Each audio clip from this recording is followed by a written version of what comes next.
안녕하세요. 캔들피그의 이런저런 시간입니다. 현지 시간 23일 미국 의회에 따르면 공화당 소속 마이클 리 상원의원이 미국의 유엔 참여를 중단하는 그런 내용의 법안을 발의했다고 하는데요. 트럼프 대통령이 지난달 취임한 이후부터 파리 기후협정, WHO, 유엔 인권이사회, 유엔 팔레스타인 난민 구호기구 등 미국의 각종 국제기구 탈퇴를 지시하는 그런 행보를 이어가고 있는데, 그런 상황에서 현재 의회에서도 트럼프 행정부와 같은 그런 모습을 보이고 있어서 관심을 끌고 있는데요. 법안을 발의한 마이클 리 상원의원은 보도자료에서 유엔을 위한 백지수표는 더 이상 없다.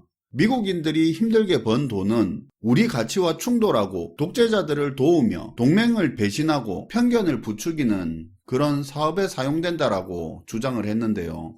이 법안에는 미국의 유엔 참여를 규정하는 법을 폐지하고 유엔에 대한 모든 재정적 지원을 중단한다는 그런 내용이 있다고 하는데, 세부적으로는 유엔 평화 유지 활동에 참여하는 것을 금지하고 미국 내 유엔의 관료들이 누리는 외교 면책권을 없애는 것도 포함이 됐다고 알려지고 있어요. 물론 공화당 다수의 의원들이 이 법안을 지지한다고 보기도 어렵고 상하원을 모두 통과해야 하기 때문에 현재로서는 현실화되기 어렵다는 분석이 많은 건 사실이에요. 그런데 이 법안이 통과되고 안 되고를 떠나서 분명히 확인되는 사실은 트럼프 1기 때와는 확연히 비교될 정도로 트럼프와 같은 방향성을 추구하는 세력이 안팎으로 구축이 됐다는 거고요. 미국 공화당의 변화도 눈여겨볼 만한 게, 전통적으로 공화당은 미국의 세계적 리더십을 중시했고요. 미국이 세계에 대한 군사력, 경제력 확대, 민주주의 확장 지지, 동맹국가의 협력 등 그런 걸 추구하는 게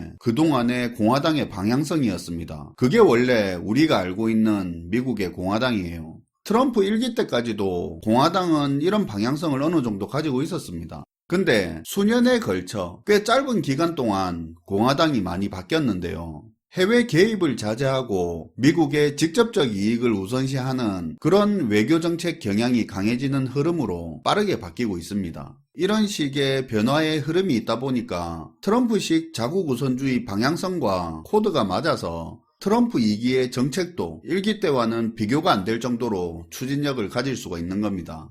법안 통과 가능성이 낮다고는 하지만 그것과는 별개로 미 의회에서 이런 흐름이 등장하는 건 큰 변화의 체크포인트 같은 역할을 하니까 우리가 눈여겨볼 필요는 있습니다. 요즘 트럼프 대통령이 이슈몰이를 하다 보니까 국제정세에 관심을 가지는 분들이 많이 늘어난 것 같더라고요. 그런데 국제정세라는 게 기본적으로는 어떤 이유를 가지고 장기적인 흐름에 따라 움직이는 거거든요. 갑자기 이렇게 변했다 저렇게 변했다 하는 그런 류의 주제는 사실 아닙니다. 그런 차원에서 다음 이어지는 이야기를 들어주시면 좋을 것 같은데요. 미국 의회에서 탈퇴 법안까지 발의한 이 유엔은 언제, 왜 만들어졌을까요? 여기서부터 시작하면 좋을 것 같은데요. 유엔은 1945년에 만들어졌습니다. 만들어진 날짜에서도 짐작이 되듯이 2차 대전이 끝나고 바로 만들어졌는데요. 2차 대전으로 인한 충격과 손실이 너무도 크다 보니까 다시는 이런 일 겪지 말고 좀 평화롭게 살자고 만들어진 게 유엔입니다.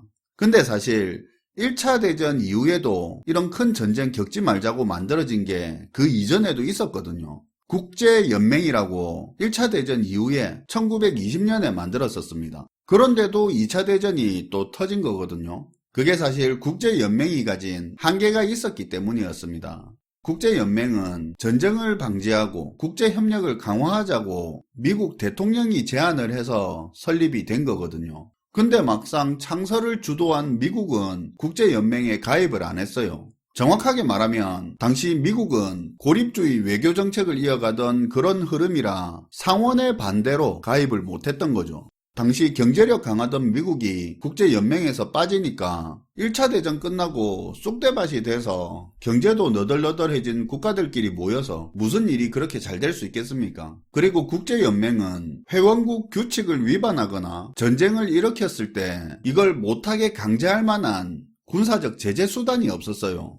해봐야 규칙 어긴 국가들한테 일부 경제 제재를 하거나 규탄하는 게 거의 전부였거든요. 국제연맹이 전쟁을 막거나 제재할 만한 힘이 없었어요. 실제로 국제연맹이 창설되고 10년쯤 지난 1930년대 들어 독일, 일본, 이탈리아 같은 나라들이 국제연맹에서 줄줄이 탈퇴하는 일이 벌어집니다. 나라 이름만 들어도 느낌이 오죠. 일본의 경우 1931년 만주사변이 일어나고 나서 그때 국제연맹은 일본의 침략을 비난하고 만주국을 승인하지 않았고요. 일본군의 철수를 요구했는데 일본은 그래?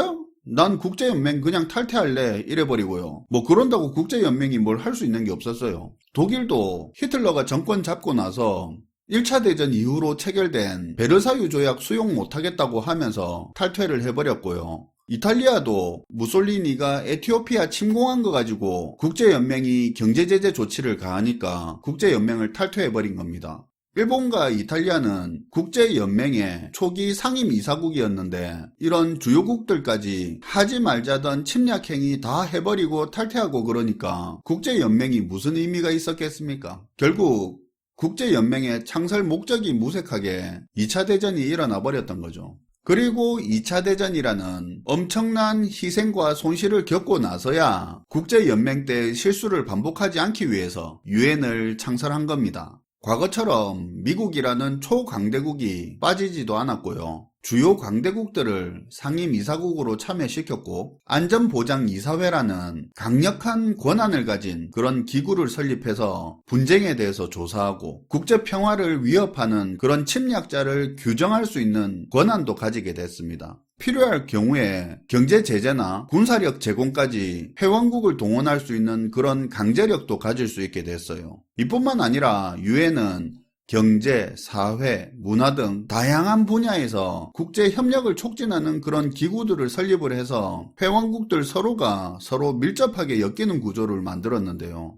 확실하게 과거 국제연맹과는 비교되는 수준의 국제연합을 2차 대전 이후로 만들었던 거죠.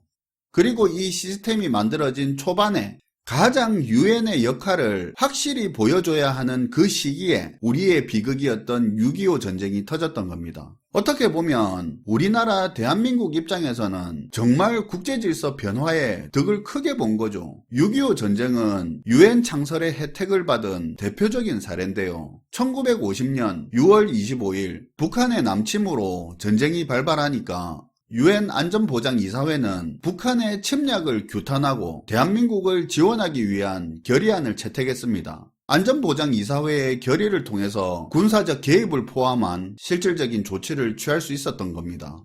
한국 전쟁 때 보면 미국은 물론이고 잘 모르는 사람들이 보면 이 나라들이 왜 우리나라를 도왔지 싶은 터키, 필리핀, 태국, 그리스, 에티오피아 등 각 나라마다 수만 명, 수천 명 단위로 한국 전쟁에 유엔군으로 파병을 해가지고 당시 우리나라를 지키는 데 도와줬는데요. 그게 사실 유엔이라는 강화된 국제기구의 역할을 보여주는 사례죠. 그뿐만 아닙니다. 유엔의 군사적 대응뿐만 아니라 유엔 민간 원조 사령부를 통해서 민간인들을 구호하고 복구 작업을 지원을 했었어요. 최소한 우리가 2차 대전 이후로 유엔을 중심으로 재편된 강력한 다자주의 시스템에 가장 큰 수혜를 누린 국가임은 우리가 알고는 있어야 되겠죠. 자, 아무튼 유엔이 국제연맹보다 강하고 진보한 국제기구로 자리를 잡았었지만 비효율적인 관료주의나 재정적 한계에 치달으면서 현재 유엔도 이제 힘을 잃어가고 있는데요. 또 이게 그렇게 될 수밖에 없는 게 유엔을 유지하고 관리하는데 돈을 많이 쓰는 주요국 입장에서는 유엔을 통해서 얻는 이익도 없는데 비용 지출이 너무 심하니까 나 이제 유엔에 돈 쓰기 싫다, 내 사정도 안 좋다 이러는 겁니다. 특히 미국의 경우에는 유엔 예산의 20% 이상을 미국이 부담하고 있는데 미국 입장에서는 득되는 것도 없고 너무 쓸데없는데 돈이 많이 쓰인다는 겁니다. 미국 국민들도 자기들도 살기 어려운데 바깥에 그런데 돈 쓰는데 좋아하지 않고요. 그리고 현재 유엔이 어디다 돈을 쓰고 있는지 보면 과연 이런데 돈을 써야 하나 싶은 생각이 드는 것도 많습니다. 최근 유엔 탈퇴 법안을 발의한 상원의원 말처럼 유엔을 위한 백지수표는 더 이상 없다. 미국인들이 힘들게 번 돈은 우리 가치와 충돌하고 독재자들을 도우며 동맹을 배신하고 편견을 부추기는 사업에 사용된다. 이렇게 말을 했는데 이게 완전히 틀린 말은 아니거든요. 이제 미국은 이렇게 비용 지출만 큰 유엔과 같은 강력한 다자주의 시스템에서 벗어나고 싶어 하는 겁니다. 그리고 사실 이게 미국 정치권만 그런 게 아니고 생각해보면 유엔과 같은 강력한 다자주의 시스템에 가장 큰 수혜를 받은 우리나라 사람들조차 우리나라한테 이득이 되지 않는 일인데 왜 해줘야 하지 같은 그런 인식이 크게 번져 있거든요. 이건 이번 우크라이나 전쟁 동안에도 잘 확인이 돼요. 2000년대 초반까지만 해도 국제사회의 책임이라는 그 명목 아래 해외 원조와 평화유지활동, 파병 등이 우리나라에도 비교적 긍정적으로 받아들여졌거든요. 앞서 이야기했지만 한국도 과거 전쟁을 겪고 국제사회의 지원을 받았던 그런 국가라서 전통적으로 한국은 다자주의적 협력을 중시하는 입장이었어요.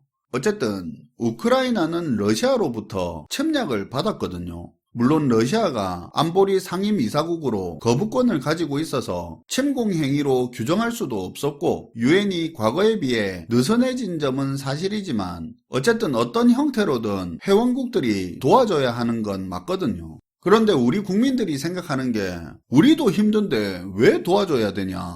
왜 특별히 우크라이나라고 도와줘야 되냐? 그리고 우크라이나 정부도 너무 당연하다는 듯이 지원해달라고 요구하는 게 너무 뻔뻔하다. 이런 말들을 많이 하는데 기사 댓글이나 인터넷상에서 이런 말 많이 하는 거 쉽게 보거든요. 이게 잘못됐다고 말하는 게 아닙니다. 이런 말들이 나오고 이렇게 생각이 바뀌는 게 시대 변화에 따라서 국제 질서의 변화를 알려준다는 겁니다. 과거에는 국제사회의 협력이 무슨 도덕적인 책임처럼 여겨졌지만 이제는 경제적 실리와 국가의 이익을 따지는 현실주의적 관점이 강해졌다는 거죠. 그리고 한편으로 그만큼 우리도 알게 모르게 다자주의에 대한 기대치가 그만큼 낮아졌다는 거고요. 그리고 국민이 그렇게 생각하면 그게 결국 정치에도 미칠 수밖에 없는 거고요. 어쩔 수 없이 앞으로 다자주의는 점점 힘을 잃어가게 될 거고요. 미국 등 핵심적인 국가가 다자주의 시스템에서 발을 뺄수록 더 빠르게 다자주의는 쇠퇴해 가는 거죠. 당장 우리가 갖는 다양한 모임만 해도